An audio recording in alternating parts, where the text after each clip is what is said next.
नमस्कार, मी सुमित शंकर सावंत आणि तुम्ही पाहताय TV9 मराठी। या बातमीपत्रामध्ये आपण 100 महत्त्वाच्या बातम्यांचा वेगवान आढावा घेऊयात। शिंदेच्या शिवसेनेच्या उमेदवारांची पहिली यादी जाहीर। शिंदेंना कोपरी 5 वाखाडी, शंभूराज देसाईंना पाटणमधून उमेदवारी तर गुलाबराव पाटलांना जळगाव ग्रामीणमधून उमेदवारी जाहीर करण्यात आली आहे। संभाजीनगर पश्चिममधून संजय शिरसाट यांना उमेदवारी तर दादा भुसे मालेगाव बाह्य, उदय सामंतांना रत्नागिरीमधून उमेदवारी। शिंदेगडाच्या पहिल्या यादीत 6 नवीन चेहऱ्यांना संधी। चोपडा येथून चंद्रकांत बळवंत सोनावणे यांना उमेदवारी तर एरंडोलमधून अमोल चिमणराव पाटील हे पैठणमधून संदीपान भुमरे यांचे पुत्र विलास भुमरे तर राजापूरमधून किरण सामंतांना उमेदवारी। मनसेकडून 45 उमेदवारांच्या नावांची यादी जाहीर करण्यात आली। माहीममधून अमित ठाकरेंना तर कल्याण ग्रामीणमधून राजू पाटलांना पुन्हा संधी। माहीममध्ये सदा सरवणकर विरुद्ध अमित ठाकरेंमध्ये लढत होणार। मनसेकडून अमित ठाकरे, शिंदेच्या शिवसेनेकडून सदा सरवणकर मैदानात। वरळीतून संदीप देशपांडेंना मनसेची उमेदवारी। आदित्य ठाकरे यांच्या विरोधात संतात देशपांडेंचा सामना होणार आहे तर बेलापूरमधून गजानन काळे निवडणुकीच्या रिंगणात। ठाण्यातून मनसेकडून अविनाश जाधव यांना उमेदवारी। खडकवासलामधून रमेश वांजळेंच्या मुलाला तिकीट तर हडपसरमध्ये साईनाथ बाबर यांना उमेदवारी जाहीर। शिंदेगडाकडून अंधेरी पूर्वच्या जागेवर उमेदवारी जाहीर नाहीये। अंधेरी पूर्वसाठी भाजपचे मुरजी पटेल इच्छुक आहेत। राजापूरमधून शिंदेच्या शिवसेनेकडून किरण सामंतांना उमेदवारी। राजापूरमध्ये किरण सामंत, राजन साळवींची संभाव्य सध्या लढत होत्या तर किरण सामंत मंत्री उदय सामंत यांचे मोठे बंधू आहेत। रायगड आणि रत्नागिरी जिल्ह्यांमधील महायुतीच्या जागा फार मोठ्या फरकाने निवडून येतील। रायगडमधील 7 जागा निवडून येतील, मंत्री उदय सामंत यांच्याकडून विश्वास व्यक्त। बारामतीमधून योगेंद्र पवारांना पवार गटाकडून एबी फॉर्म दिल्याची सूत्रांची माहिती। बारामतीमध्ये काका विरुद्ध पुतणा अशी थेट लढत होण्याची शक्यता। मवियाच्या जागा वाटपाचा तिढा सुटला। काँग्रेसला 105, ठाकरे गट 95, शरद पवार गटाला 84 जागा तर मवियाची आज सकाळी 11 वाजता पत्रकार परिषद। मुख्यमंत्री एकनाथ शिंदेंनी घेतलंय कामाख्या देवीचं दर्शन। आम्ही निवडणूक लढवू आणि जिंकूही, मुख्यमंत्री शिंदेंचं वक्तव्य। आज दुपारी 4 वाजता निलेश राणे शिंदे गटात प्रवेश करणार। मुख्यमंत्री शिंदेंच्या उपस्थितीत सभेचंही आयोजन। अर्जुन खोतकरांना 8व्यांदा उमेदवारी जाहीर। उमेदवारी जाहीर होताच जालन्यामधील निवासस्थानी कार्यकर्त्यांचा जल्लोष। मी महायुतीचा उमेदवार, मतदारसंघात निवडून येईल यात तीळ मात्र शंका नाहीये। उमेदवारी जाहीर होताच मुक्ताईनगरचे आमदार चंद्रकांत पाटील यांचं वक्तव्य। शिंदेगडाच्या पहिल्या यादीमध्ये बालाजी किणीकरांना स्थान नाहीये। अंतर्गत विरोधामुळे किणीकरांची उमेदवारी होल्डवर आहे। अंबरनाथ शहरात उलटसुलट चर्चांना उधाण। निवडणूक आयोगाच्या दारामध्ये शरद पवार 4 तास थांबले। त्यावेळी काही समोरची लोक आमच्यावर हसायचे। सुप्रिया सुळेंची नाव न घेता अजित पवारांवर टीका। उमेश पाटलांच्या पक्षप्रवेशाला माझा विरोध। उमेश पाटलांनी शरद पवार आणि सुप्रिया सुळेंवर खालच्या भाषेत टीका केली होती। रोहित पवारांचं वक्तव्य। रायगडमधील शेकापचे 4 उमेदवार जाहीर। अलिबागमधून चित्रलेखा पाटील, पेणमधून अतुल म्हात्रेंना उमेदवारी तर उरणमध्ये प्रीतम म्हात्रे आणि पनवेलमध्ये बाळाराम पाटील उमेदवार।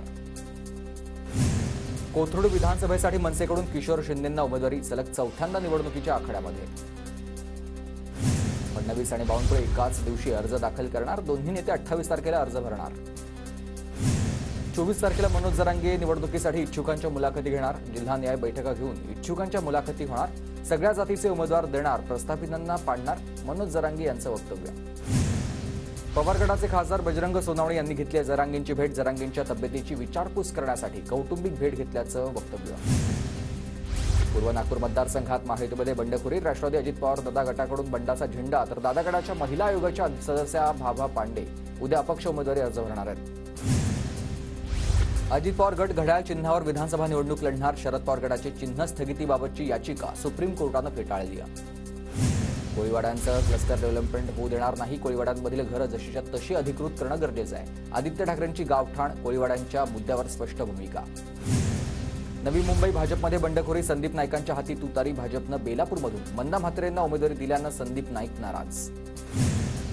देवांच्या दरबारात सुद्धा ज्यांनी गणेशजींची साथ सोडली त्यांचे हाल झाले। आताही गणेशजींची साथ सोडली आहे त्यांचे आता पुत्र असले तरी त्यांचे हाल होतीलच।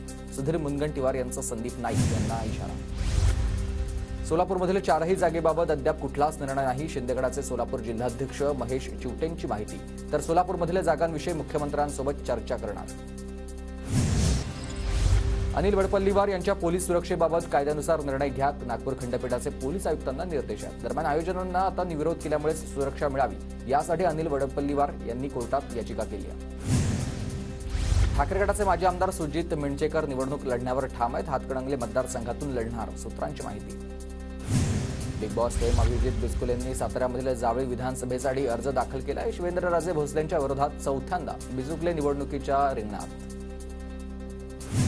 अहेरी विधानसभा मतदारसंघात पहिला अपक्ष उमेदवारी अर्ज दाखल. माजी आमदार दीपक आत्राम यांनी उमेदवारी अर्ज दाखल केलाय. विधानसभा निवडणुकीच्या पार्श्वभूमीवर धुळ्यामध्ये पोलीस प्रशासनातर्फे नाकाबंदी. तपासात एका वाहनात शस्त्रसाठा आढळलाय. 3 जण ताब्यात. कर्जत खालापूरमधील अजित पवार गटाच्या 200 पदाधिकाऱ्यांचा राजीनामा. पदाधिकाऱ्यांना सुधाकर घारेंना पाठिंबा आहे, तर सुधाकर घारे कर्जतमधून अपक्ष निवडणूक लढवणार आहेत. कोरेगाव मतदारसंघात शशिकांत शिंदेंनी ठाकरे गटाकडून लढावं. ठाकरे गटातील पदाधिकाऱ्यांची मेळाव्यात मागणी. मुरबाडमध्ये राष्ट्रवादी शरद पवार गटाला मोठा झटका, तर शहराध्यक्ष शैलेश वडनेरेंचा राजीनामा. बाहेरून ऐनवेळी आलेल्या पक्ष तिकीट देत असल्यानं नाराजी आहे. विजय नहाटांचा शिंदे गटामध्ये घरवापसी करण्याचा निर्णय, तर नवी मुंबईचे संपर्क प्रमुख किशोर पाटकरांनी नहाटांची घेतली आहे भेट. काही दिवसांपूर्वी विजय नहाटांनी शिंदे गटाला रामराम ठोकला होता. रत्नागिरी जिल्ह्यात काही उमेदवारांनी पहिल्या दिवशी भरलेला नाहीये अर्ज, तर आज विधानसभेच्या निवडणुकीसाठी अर्ज भरण्याचा दुसरा दिवस आहे. धारावी मतदारसंघात सर्वाधिक 14 उमेदवारांनी 19 उमेदवारी अर्ज घेतलेत, तर मतदारसंघात पहिल्याच दिवशी इच्छुक उमेदवारांनी अर्ज घेतले.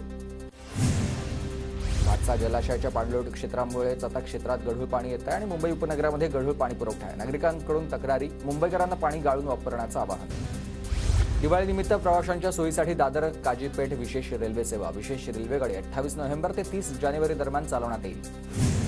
मुंबईतील वायू प्रदूषण रोखण्यासाठी विविध उपाययोजना सुरू. शहरातील हवेच्या गुणवत्तेत काहीशी सुधारणा.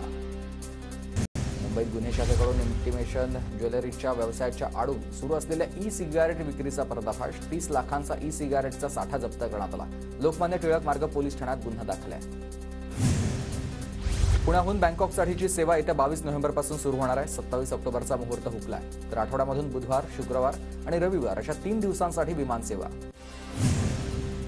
पुण्यातील बोगदेव घाट प्रकरणातील मुख्य आरोपीची आता डीएनए टेस्ट, तर शोएब बाबू शेख याचा डीएनए नमुना फॉरेन्सिकला पाठवला. अत्याचार प्रकरणातील फिर्यादी साक्षीदारांची पोलीस आता ओळख परेड करणार आहेत. पुण्यातील हडपसरमध्ये 22 लाखांची रोकड पकडली. नाकाबंदी दरम्यान पोलिसांकडून रोकड पकडली. अर्थतज्ञ आणि राजकीय विश्लेषक डॉक्टर अजित रानडे यांना कुलगुरू पदावरून हकालपट्टीचा निर्णय रद्द. गोखले इन्स्टिट्यूटची न्यायालयामध्ये माहिती. मुंबई उच्च न्यायालयामध्ये दाखल होती याचिका. चारकोप विधानसभा उमेदवार योगेश सागर यांच्या संपर्क कार्यालयाचं उद्घाटन. केंद्रीय मंत्री पियुष गोयल यांच्या हस्ते उद्घाटन. जळगावमध्ये मंत्री गुलाबराव पाटलांच्या प्रचारार्थ महायुतीचा पहिला मेळावा संपन्न. गुलाबराव पाटील मोठ्या मताधिक्यानं निवडून येणार, कार्यकर्त्यांचा निर्धार. जळगावात महायुतीचा मेळाव्यामध्ये अजित पवार गट, भाजप आणि शिंदे गटाच्या नेत्यांनी पदाधिकाऱ्यांनी एकमेकांना कोपरखळ्या लगावल्या. धुळे जिल्ह्यामध्ये पहिल्या दिवशी 83 व्यक्तींनी घेतलेत 158 नामनिर्देशन पत्र. मात्र पहिल्या दिवशी एकही नामनिर्देशन पत्र दाखल नाहीये. नवापूरचे आमदार शिरीष नाईक यांनी पुन्हा निवडणूक लढण्याची इच्छा व्यक्त केली. काँग्रेसकडे उमेदवारी मिळण्याची इच्छा व्यक्त केली आहे. नवापूर मतदारसंघात गेल्या 5 वर्षात कुठलाही विकास झालेला नाही. महायुती सरकार निवडून येणार, भरत गावित यांचं वक्तव्य. भारतीय आदिवासी पार्टीकडून नवापूर विधानसभेसाठी अरविंद बळवींना उमेदवारी जाहीर. आदिवासी उमेदवार दिल्यामुळे आमदार शिरीष नाईकांची डोकेदुखी वाढणार आहे. विधानसभा निवडणुकांच्या पार्श्वभूमीवर धुळे जिल्ह्यात पोलीस अलर्ट मोडवर आले, तर पोलिसांकडून ऑपरेशन ऑल आउट मोहीम आहे. सीमावर्ती भागामध्ये करडी नजर असेल. अंबरनाथमध्ये लोकलमधून पडून महिलेचा मृत्यू. अंबरनाथ बदलापूर रेल्वे स्थानकादरम्यान ही घटना घडली. गर्दीमुळे महिला पडल्याची प्राथमिक माहिती आहे. अंबरनाथमध्ये इस्टेट एजंटची निर्घृण हत्या, तर शिवमंदिर रोडवर भर रस्त्यात धारदार हत्यानं वार करण्यात आला आणि प्रॉपर्टीच्या वादातून ही हत्या झाल्याची शक्यता वर्तवली जाते. पोलिसांकडून तपास सुरू आहे. जळगावच्या पारोळा तालुक्यात ओला दुष्काळ जाहीर करण्याची महाराष्ट्र शेतकरी संघटनेची मागणी आहे. कृषी अधिकारी आणि तहसीलदारांना निवेदन देण्यात आलं आहे. राज्यात 3 दिवस पावसाचा जोर वाढणार आहे. 26 ते 29 ऑक्टोबर दरम्यान पुणे, सातारा, सांगली, कोल्हापूरसह महाराष्ट्राच्या काही भागात पावसाचा अंदाज आहे. सोलापूरच्या करमाळा तालुक्यामधल्या जतेगावसह सीना नदीकाठच्या गावामध्ये मुसळधार पाऊस. पावसामुळे मका, ज्वारी, कांदा, तूर या पिकांचं नुकसान, तर शेतकऱ्यांचं लाखो रुपयांचं नुकसान. सांगलीच्या तासगाव तालुक्यामध्ये झेंडू उत्पादक शेतकरी अडचणीमध्ये. मुंबईसह अन्य बाजारांमध्ये झेंडूला भाव मिळत नसल्यामुळे उत्पादकांवर फुलं फेकून देण्याची वेळ. सोलापूरच्या करमाळा तालुक्यात सीना नदीवरील तरडगाव बंधारा फुटण्याचा धोका आहे, तर शेतकऱ्यांचे दरवाजे आता उघडण्याची मागणी आहे. जालना जिल्ह्यात 5 ते 6 दिवसांपासून परतीच्या पावसानं थैमान घातलंय. पावसामुळे कापूस, मका आणि सोयाबीनसह इतर पिकांचं मोठं नुकसान. जिल्हाधिकाऱ्यांकडून भंडारातील साकोली विधानसभा क्षेत्रातील निवड आता पूर्वतयारीचा आढावा घेण्यात आलेला आहे. तर निवडणूक प्रक्रिया राबवताना समन्वय राखण्याच्या जिल्हाधिकाऱ्यांच्या सूचना आहेत. सततच्या पावसामुळे नांदेड जिल्ह्यातील सोयाबीन पिकाला मोठा फटका, शेतकऱ्यांवरील आर्थिक संकट वाढलंय. परळीत आवक वाढल्यानं सोयाबीनच्या दरामध्ये मोठी घसरण, सोयाबीनचे भाव वाढल्यानं दरात घसरण, शेतकरी हवालदिल. नाशिकच्या येवला तालुक्याला मुसळधार पावसाचा फटका, नगरसूल परिसरामधील कांदा पिकांचं मोठ्या प्रमाणात नुकसान, शेतकऱ्यांवर आर्थिक संकट. चांदवडमध्ये सततच्या पावसामुळे शेती पिकांचं मोठं नुकसान, कांदा, मका आणि बाजरी पिकाला पावसाचा फटका. नाशिकच्या मालेगावमध्ये कायदा सुव्यवस्था राखण्यासाठी पोलिसांकडून संचलन, सीमाट सुरक्षा बल आणि पोलिसांच्या पथसंचलनामध्ये अधिकारी आणि कर्मचाऱ्यांचा सहभाग.